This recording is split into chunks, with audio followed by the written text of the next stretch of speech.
بسم اللہ الرحمن الرحیم اعوذ باللہ من الشیطان الرجیم بسم اللہ الرحمن الرحیم اللہم صلی علی محمد وآل محمد۔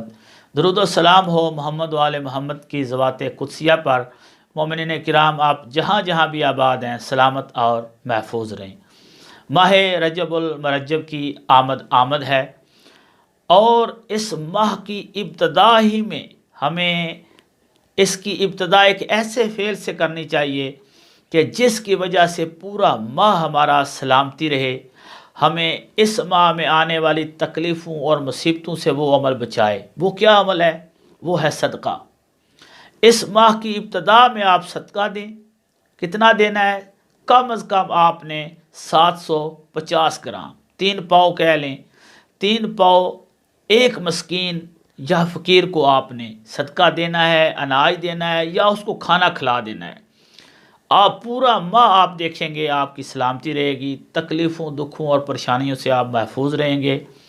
زیادہ سوال جو کیا جاتا ہے وہ یہ ہے کہ بہت سارے لوگ فقیر جو ہیں، جو مانگنے آتے ہیں، وہ پیشہ وار ہوتے ہیں، اس لیے ہم یہ صدقہ نہیں دیتے کہ ہمیں پتہ نہیں ہوتا کہ یہ ہمارا صدقہ دیا ہوا وہ اچھائی میں خرچ کریں گے یا برائی میں خرچ کریں گے۔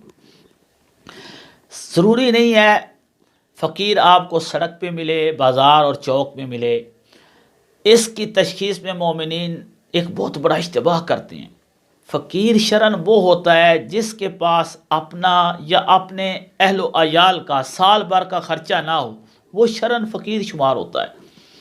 اور اگر وہ مستحق ہو، یہ استحقاق سے مراد یہ ہے کہ باقی واجبات کو بھی انجام دیتا ہے، محرمات سے بھی بچتا ہے، اپنے اس صدقے کو محرمات میں خرچ نہیں کرتا، تو ایسے مومن کو، بندے کو آپ صدقہ دے سکتے ہیں۔ اور ایسے لوگ ہمارے اپنے رشتہ داروں میں موجود ہوتے ہیں، لیکن ہم متوجہ نہیں ہوتے۔ ہمارے بہت سارے رشتہ دار جو ہوتے ہیں جن کے پاس نان و نفقہ سال بھر کا نہیں ہوتا، ہم ان کی مدد کر سکتے ہیں، اور بتانا بھی ضروری نہیں ہے کہ یہ ہم آپ کو صدقہ دے رہے ہیں۔ اور یقین جانیے اپنے رشتہ داروں پر خرچ کرنے کا اور صلہ رحمی کا فقط یہ نہیں کہ صدقے کا ثواب ملتا ہے، صلہ رحمی سے آپ کو طول حیات ملتی ہے۔